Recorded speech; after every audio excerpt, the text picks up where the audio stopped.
This is the Book Deal Podcast Monthly Takeover by your host, Natasha Rai. I'll be bringing you even more debut and seasoned authors as they talk about their path to publication.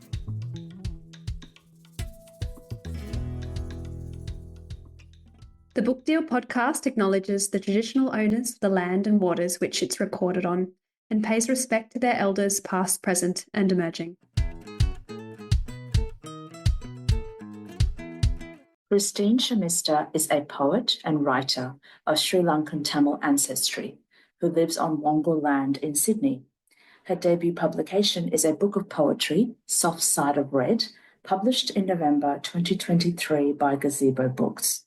She has also published reviews in poetry in a range of journals, including Mascara Literary Review and Kill Your Darlings. She is currently writing contemporary fiction novels. She is an involved and passionate supporter of Australian writers, is on the Writing New South Wales board as a non-executive director, and frequently attends a range of writers and readers festivals.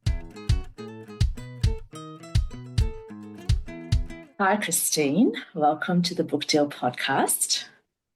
Hello. It's lovely to be here, Tash. Thanks for having me. Oh, it's my pleasure. And it's extra exciting for me because you're my inaugural guest on my monthly takeover. Well, that is very exciting. Yeah. So if it's okay with you, where I'd like to start is just talking a little bit about your poetry collection, which was published in 2023. So what we tend to do on this podcast is we invite our writers to give us a little elevator pitch for their work. So over to you. Yes, thank you. And it's always it's the thing that every author knows that they need to do, and it can be really tricky to give that pitch. Yeah. But yes, my first book, Soft Side of Red, was published in November 2023 by Life Before Man, a poetry input of Gazebo Books. And it's a series of recollections from my childhood, youth and adulthood, spanning my experiences from living in Sri Lanka, England and Australia. And it's a collection that also explores how the past informs our present and future. Wow. I mean, I have read it, so it really touches me when you say that, because there's certain poems that are coming back to mind when you say it like that. So did you always intend to have those collection of poems as kind of an anthology, or in the way that they are put together now? Oh, that is such a great question. Absolutely not is the answer. And how this collection came together, I always think it's quite an interesting, unexpected story. I've been writing poetry for decades, started off with phrases on bits of paper and in notebooks. And in 2000, I did my honours in my Bachelor of Arts, and I specialised in literary studies. And that was the first time that I took a creative writing class. And one of the requirements for that was to share a piece of writing with your class. And I wrote the piece really easily. I found it easy to immerse myself in creating that short story, which was half in prose and half in the poetic form. The painful bit for me was sharing it. That was really painful. Yes. But I had, that first time you read your words out, absolutely terrifying.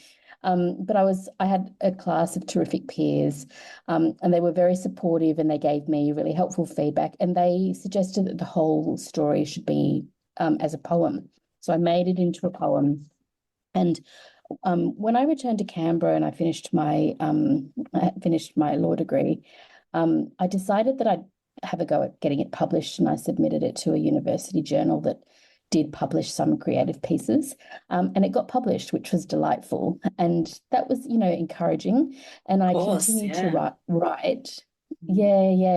And I continued to write poetry, but for a good 10 years after that, my non-writing career took over, and then came the time that I thought, no, I want to write again. So I joined Writing New South Wales, joined a couple of writing groups, and one of them was a poetry group.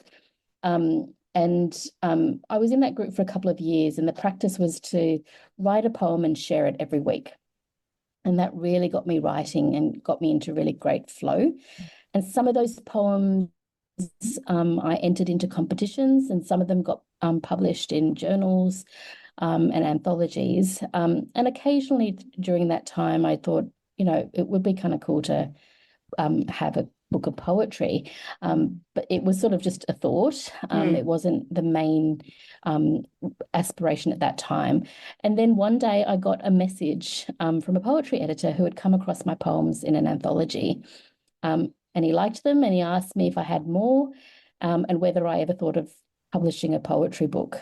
And that after that initial conversation, I pulled together poems that I'd written over the years, and I also started to write some more poetry and started pulling them together in a collection and a frame that I thought kind of made sense. And then submitted it to him. And then it took quite some time, but it eventually culminated in the book. But yeah, it was not that determined I'm going to write a book of poetry at all. It came in bits and pieces, and yeah. Wow. And, our listeners, a lot of our listeners are really interested in our writers' publication journey. So for you, it came out of kind of a really good writing practice, especially in terms of your poetry. And then this editor found your work and contacted you. So when you say it took a little bit of time, what are we talking, like months, a year, No. years? It took, so I think I spoke to him towards the end of 2019. Oh, wow. Because I remember then the summer holiday. Yeah. And then the summer holidays came, and that's when I sort of pulled things together and did a bit more writing. And then we touched base early the next year. And then my book was published in November 2013. So it, really did take some time. You mean? 2023, yes. The years all blur a bit. Yes, yes, they do. 23. Yeah. So, there were some significant breaks in between. And that was also really good for the process in hindsight. Like, there was definitely moments of impatience of, is this coming together? It's taking a long time, really mindful of that. There can be that real thirst of when you're engaging with a publisher, to get it out there. But it took time, and I'm actually really grateful it did, because so much changed. All the poems got edited quite a bit, and it was quite a bit of work to make it one part with separate poems, but to stick together, to hang together the way that it did. And of course, COVID happened during that time as well. It was but yeah, time in hindsight was really wonderful, because you could really just be distanced in between the writing. I'd do lots of writing of other things in between as well. But this collection took its time to come together. Yeah. And Christine, I really want to talk to you about your fiction work that you're working on. But before we do that, another question. Yeah. A lot of us who have, short things published, like short stories or short pieces, or even have a movement towards publication, I think for the most of us, the time can catch us off guard, like how long things take. Because, by the time your book is out and you're talking about it at events or whatever it is, it sounds like, oh yeah, then I wrote this, and then somebody was interested, and then you submitted it, and then, but actually there's so many periods where nothing much happens. Do you remember how you kind of navigated all that, especially given that we went into a couple of lockdowns? Yeah, look, I mean, the frustration that comes with writing, like, makes you think, why do we do it? It's such an emotional process. Yeah. Lots of writing, lots of unknowns. I think, and wondering, is this going to actually happen? And, even like just until you get the book, you think, is this going to happen? What's this going to be like? The mind can go in overdrive. But definitely, I think grounding myself, the things that, keep me kind of motivated is to continue reading, to really remember the joy of being lost in a story and being absorbed. And that's why I write, for me, but, to do that, to provide it to the writers, to the readers as well. But also, you know, the friends along the way, the book people who you know, can be such great champions and help along the way, just to, you know, talk about what's going on, encourage along the way, who've been through this process before. You know, that's really invaluable. Yeah, we all find our book angels, I think. Yeah. And we need them. And I think, you know, and I hear that so often, even with people who published, you know, 2, 5 or more books, you know, each book seems to have its own process, its own challenges. And, you know, it's a tricky journey. It can be really tricky when you get yourself in knots. Your story gets in knots and you don't know how to untangle it, or you get that block along the way. And that happens even when you're writing in close to publication. It can be like, can I look at this again? Or I just don't know if it's working. And the self-doubt, I mean, that's a lifelong challenge for me and for many writers. But that definitely came into play at several times in this publication journey. God, yeah, there's just and continues so much. to in my writing journey. Yeah. So then, speaking of your writing journey, you're working on different things now. Are you still writing poetry, or are you kind of focusing mainly on novel length works? I do write bits and pieces here and there, and it's the same thing. It's not like I'm planning to write another big work, but I do write poems. And for me, it's often the way that I wrestle with an idea or a thought or an experience. And so it's definitely a really helpful process for me, and just something that comes quite naturally to still write a poem or two here and there. But I have been focusing on longer pieces and working on novels, fiction novels, and that's been my main focus for the last little while. And how is that different for you in terms of that creative process from writing a poem to writing something like a novel length manuscript? Yeah, it is in some way. In many ways, it's not, in that it takes time. Like poetry can be so deceptive in that you think fewer words, you know, and so the process might be easier. But what I have learned is fewer words does not equal less wrestling with getting it right and for it to land. But yes, it's definitely it is a different process in that, you know, I mean, so many words, thinking of a story and all the characters, the subplots, and the way it all comes together. Very much so. In some ways, though, I find my writing of novels, it can also come to me in fragments. You know, every like a novelist has a different process, but it's definitely not one that I write from the beginning to the end. And in that sense, it's a bit similar, because poems come like that to me as well, in fragments. So yeah, quite different. And, you know, so many words and you've got to remember what happens. And I often, in that sense, but, you know, also really lovely to stick with a story for a long period of time, really get to know that story and to keep polishing it. And how has this experience so far been for you? Because I know that you're working on a couple of manuscripts and that you attend conferences and festivals. And I know you've done a few pitch events, which scare me, but you have much more bravery than I do. How are you navigating? It's so scary. How are you navigating all of this? Yeah. Yeah, look, I just sort of plunge myself into it at different times in terms of the various elements that go with writing. So, you know, I definitely want to make sure that I'm still putting myself out there and my writing out there. I mean, that's the way my poetry came into the world, you know, by someone just, you know, picking up a book and finding them, you know, finding bits of my poetry there. And I think that reminds me to write and to put yourself out there and have conversations, active conversations, with people in the industry. So the pitches, yes, they can be quite terrifying, and how you talk about a book is also a very different headspace. Like thinking about it like the people in the publishing industry do. What is your hook? What is your elevator pitch? Are all different ways of thinking about your work.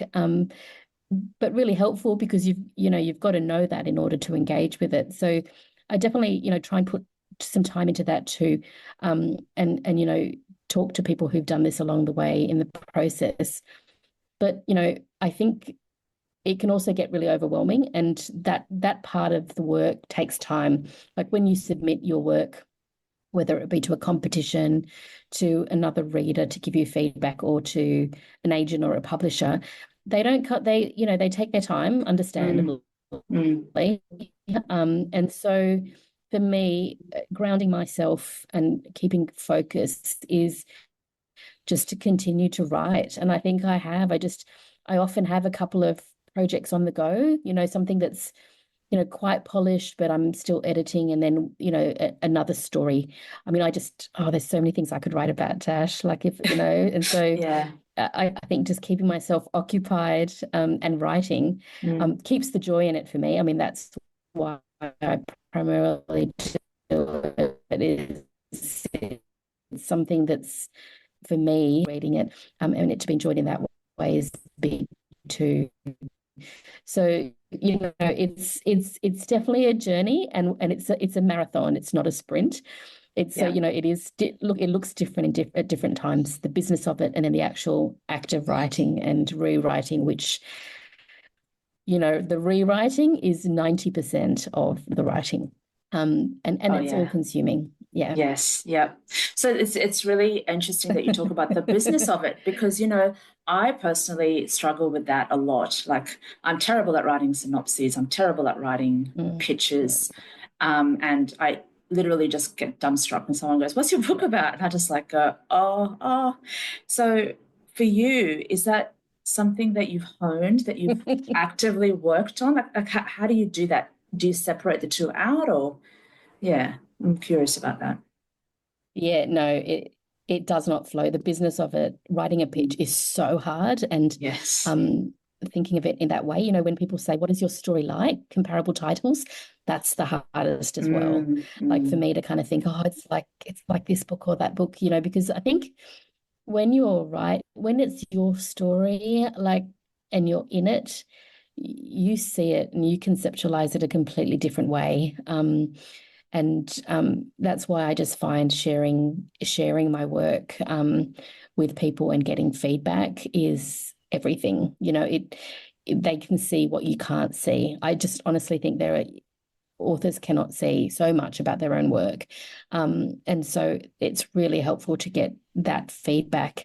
But I go into zones of it with the business. I think I just go, "Yep, okay, in the next couple of days, I'm going to smash out a synopsis," or and try and read other ones and go for it. But it's a lot of work, and I really struggle with it too. Thinking of the piece that way and then packaging it up that way is really hard. I'd love for someone to do that, do all that part of it for me, but alas, not yet.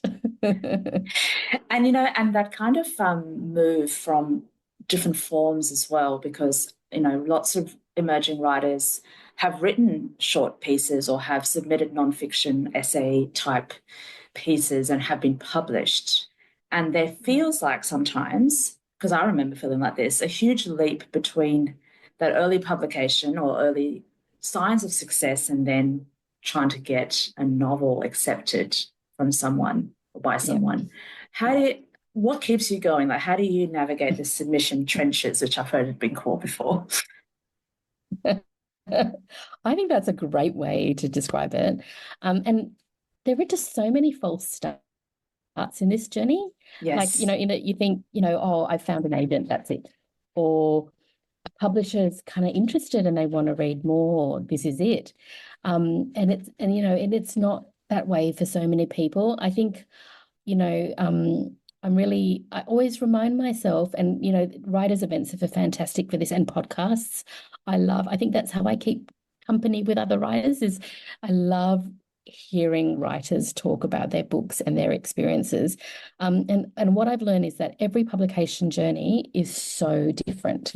There are really established writers out there who have written like 10 plus books before their first one gets published. And some get published on their first and on a pitch, and it's a challenging and a time-consuming process, and you will not become a millionaire probably from writing.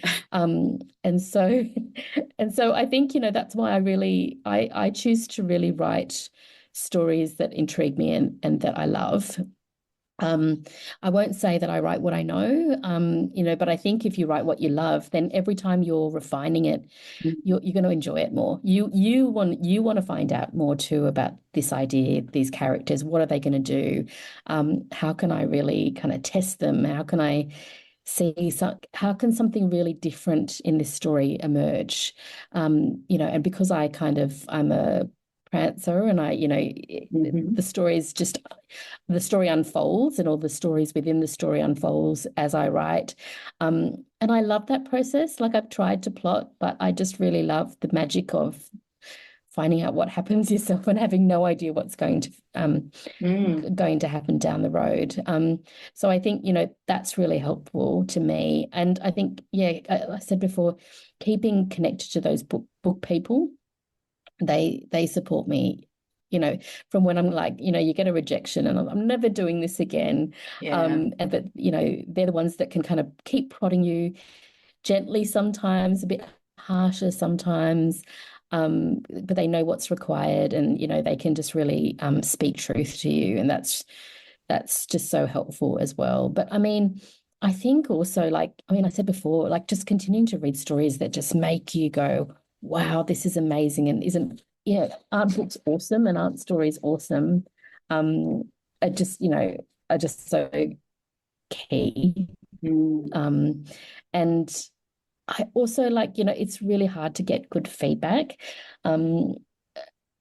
because it can be really hard to kind of go, oh, well, what do I do with this? This is clearly not, this means this isn't working, or it's not ready. And that can be disillusioning, because often when I've handed over a manuscript to someone, I've thought, it's ready. I'm done. And then, to hear that harsh feedback, it's like, oh, that's going to take ages. Can I do this? And so quickly, I can spiral into, maybe I shouldn't do this. And it can just, you can be on the edge pretty quickly when it comes to writing, and because it is such a solitary process. Hi there. My name is Lisa Torreno, and I'm a writer from Melbourne and a member of the 2025 debut crew. My young adult novel Prince of Fortune hit Australian shelves on January 29th. With a Regency-flavoured setting, Prince of Fortune is a romantic fantasy for older teens about Sabin's shy crown prince Edmund, who has a rare magic that hasn't been seen in centuries and who is buckling under the weight of his country's expectations. It has been prophesied again and again that he will be a great king one day, and if that wasn't bad enough, he is expected to make a marriage befitting of his station. And then he meets Lord Aubrey Ainsley. Charming, romantic, and politically insignificant, Aubrey is a seer, but his dream visions have been full of battle, not love. He never expected to feel this way about his crown prince. As the two become more and more intertwined, the nation of Sabin falls under attack. War and dark sorcery loom on the horizon. To save their homeland, Edmund and Aubrey must resist the outside forces, seeking to drive them apart, and find a power within themselves to create a future they could never have imagined. Prince of Fortune has sword fights, spies, stolen kisses at balls, murder scarecrows, creepy forests, political manoeuvring, and the horrors of small talk. Simon & Schuster gave it the most gorgeous cover and interior design. It has an old-school fantasy map in the front and everything, and they did an amazing job with the audiobook as well, so I hope any audio listeners will check it out.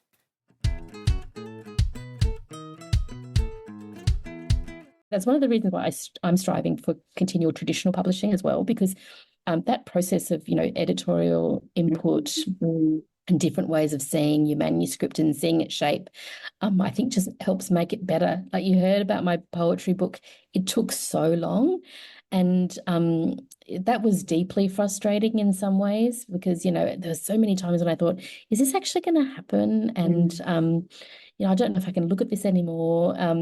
At the end of it, though, I read that now, and I'm so proud of myself and that piece of work. And had it happened really quickly, it would not have been the same book, And I do want my work to be good work. I don't want to be published for the sake of being published. I want to be proud of what I write, and I want it to be enjoyed, and I want it to be the best it can be. So, I think reminding myself that all the, apparent roadblocks and stumbling blocks and, challenges along the way will actually make it better. And I'm just really stubborn, Tash. I this is know. my dream. I Yes. want to be a Yes. published writer that just keeps writing. I don't want the one book. I want to write and hopefully retire one day writing. And that's just what I do into the sunset. And so I'm going to keep going, and I'm going to keep getting better at it. And fortunately for me,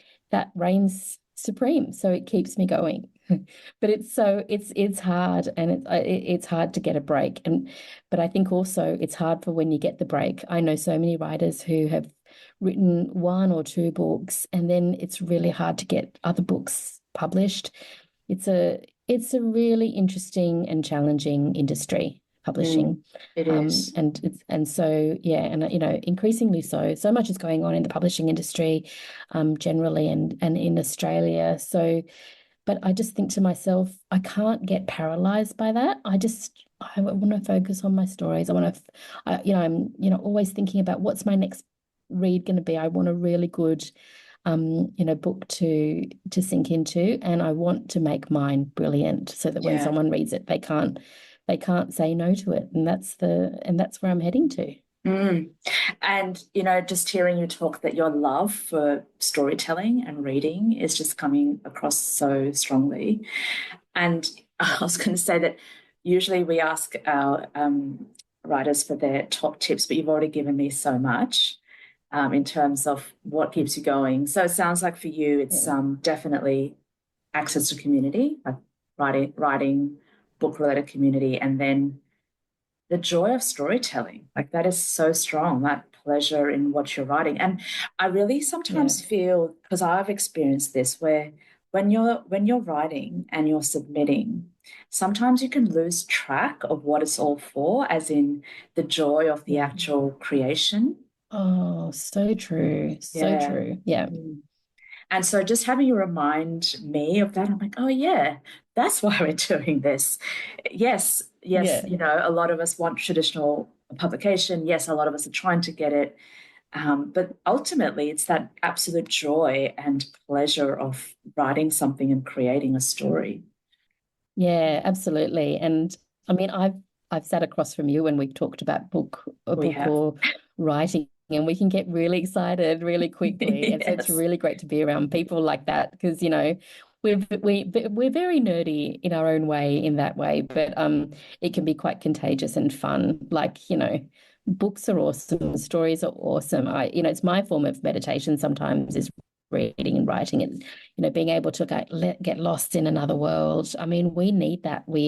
Storytelling is just so key. Like it's been there forever. That's how people have connected and shared history, and that's all about telling stories. It's going to continue. It's how we connect. They are really important, and so I think it's just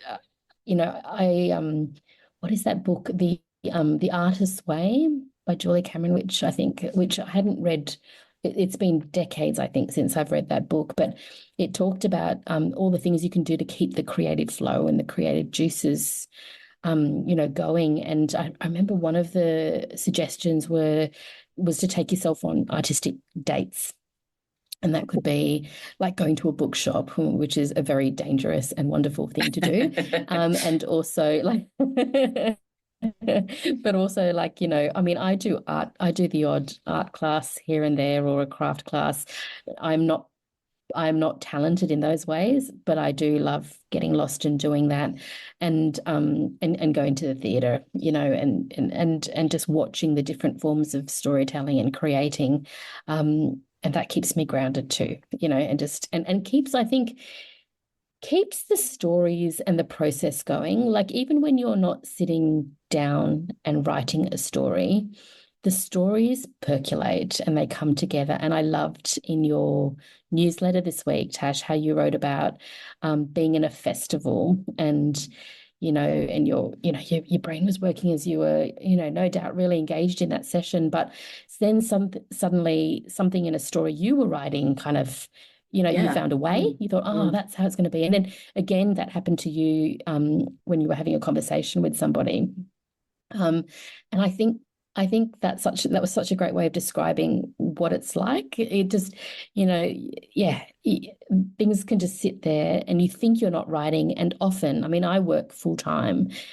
So, there is not much time, like in terms of, during the day, I have to find bits of time and then find chunks of time in order to get my writing done. So I can get really down on that sometimes and think, oh, it's still only 20,000 words and, I've got ages more in my story to go and I haven't figured this or that out. But actually, I think a lot of work happens about a plot, just during life and being attuned to other things. And then suddenly things come together as well. And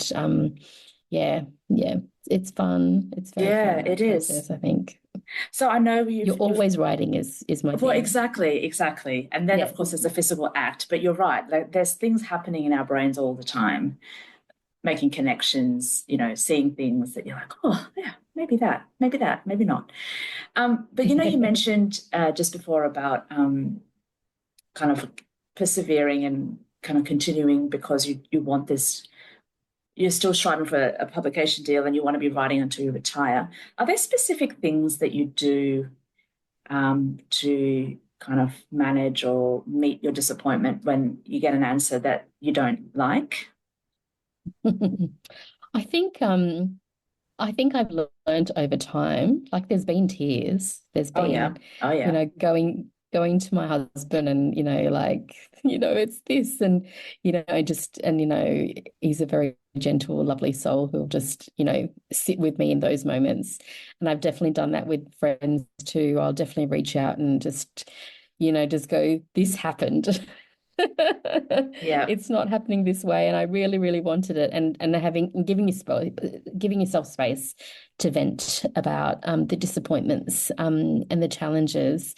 Yeah, definitely. I mean, that's key. But I think also just being really gentle with yourself and going, I might take a bit of time to just sit with all of this. I'm not going to I think that's become a lesson for me in life generally, is like when something happens that, is stressful, just really challenges you and it really evokes a very visceral and strong reaction. And it does for writing because it's just so damn personal, is to just take the time to breathe, digest, and then get perspective on it. It's a long haul. Each publisher, each reader is a very different person. All stories are not for everybody. And also, though, I've talked quite a bit about feedback. I really love critical feedback. I haven't always. It's really hard to take, but it can really help your work get better. And sometimes the outcome might be, all right, they thought that, and I really don't agree. Actually, this is what I want. This is this character. Or no, this journey has to happen. But at least it'll stop and make you think about it and really, be sure about what's happening, what's going on. So I just think, it's really hard, but I've had a lot of rejections and as many listeners will have had, and it's really hard, but it does make us better. It does make us stronger. And just, being gentle with ourselves and just, just to keep going through it, to keep walking through, despite those kind of hurdles is really important, and remember why you do it, remember why you love it, and don't make rash decisions. Don't listen to that voice that goes, I will never write again, because you'll miss out, the world will miss out on wonderful stories that you've got for it. I like that. I like that a lot. And there's, the theme of time has come up a lot in our chat so far about the time it took to get the poetry book together, the time it takes to work on a manuscript, the time it takes to submit and wait for feedback. And I really like how you say this time that you get helps make your work better. So how do you know when it's time to submit something? So when I say submit something, I don't mean like maybe for feedback, but maybe to someone like an agent or a publisher. How do you, what tells you that it's time for your work? I'm learning this as I go, in that I think, but I do think that earlier on in this journey, I was so hungry to just get it off. It's like, it's done. Now I just have to get it into, like, how many hands does it need to get into? As many as possible. Who is everyone that I need to email this to and let me do it straight away? And I think over time I've just realized that, unless you're presented with an urgent deadline, like, everyone's always looking for a good story, and it is important to get it right and for it to be the best it can be. I think I'm still learning that, how slow you sometimes have to be. But I think this year in particular, I feel myself, just kind of like easing up about like deadlines, which I make. So I love a plan. And so I'll put in my plan, in March, I'm going to send it off and, to this reader, and then in June to this reader. And then August is when I'm just going to, get it out to, people in the industry. And I've been really like, I've got such a different approach this year. I mean, ask me next week, it might be different, Tash. But at the moment, it's like, no, I'm really going to wait. I'm really going to wait. And I'm going to really be happy with this and really, be confident that this is the best it can be before I give it to other people. And I think, because, once it's a small industry, right? And so once it's out there and publishers are, they have such, restrictions on their time and what they can read. Yeah. They're not going to give you like your besties or your family are going to give you like exactly. reads. It's just not going to happen. The best it can be really has to be. And so I think, that's my lesson, and what I'm going with this year is just, the timeframes are all in my head. I'm not in an urgent rush. I am in that I want all the stories out there already, Tash. But I think, it takes as long as it takes. And other people in the writing community definitely have been the ones reminding me of that.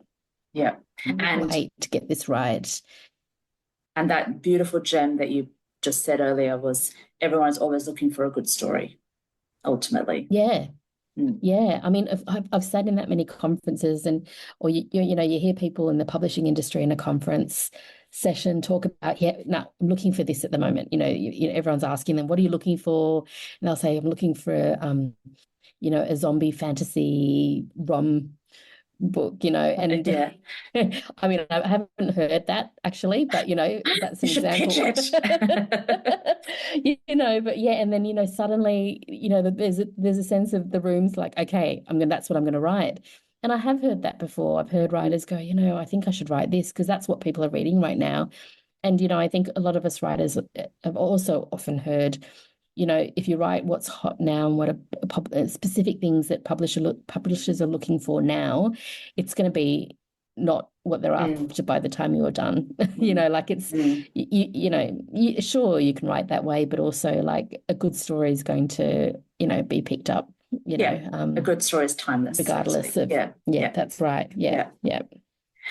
So I could talk to you all day, but we're not going to. No, sorry, we'll do that offline.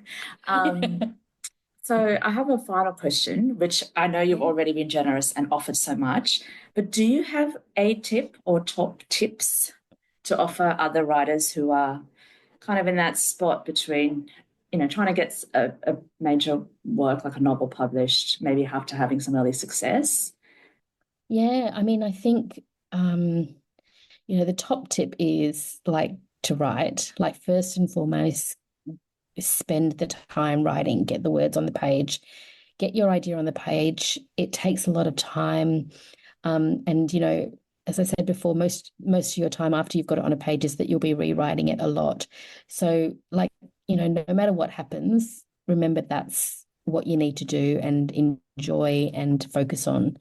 And I think also, you know, just remember that, every publication journey is so different. Mm-hmm. I think so really be open to what that journey can look like.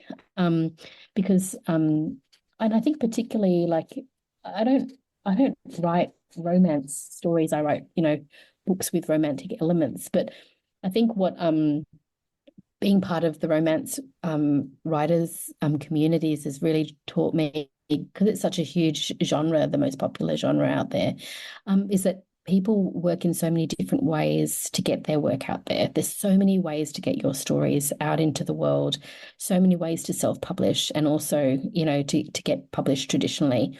Lots of people use different names and different strategies for books and a mix and methods. So, just, write the stories and then, be open to what that journey, what that road to publication looks like for you, and hear other people's journeys along the way. Oh, I love that, because it's so true. Everyone's journey is different. Yeah, absolutely. And there's Yeah. no one way. And this is, the whole point of this podcast as well, just to highlight that there are so many ways. And I really like this idea of staying open, because every time somebody says no, yes, it's disappointing. Yes, it's really hurtful. And there could be another door that you can try after that. That's right. And I think the other thing, I mean, I've written a few stories over the years. And one of my dear, writer friends has told me is that nothing is ever wasted. So, yeah, count them, be proud of each thing that you have written and keep them in your drawer, because, you never know when something you haven't touched for years or, might come into play. So I think, keep writing, be proud of what you write, keep it, and, and keep going. Like, I want to hear lots of different stories. I devour them, and so do other readers. So just remember that, people want to hear your story. Oh, I feel so held right now. I think that's a really beautiful point, and I think that seems a really good place to finish our chat for now. Thank you, Christine Shamista, for being on the Book Deal podcast. Thank you. It's been so lovely to be here. Thank you for the fantastic chat. My pleasure.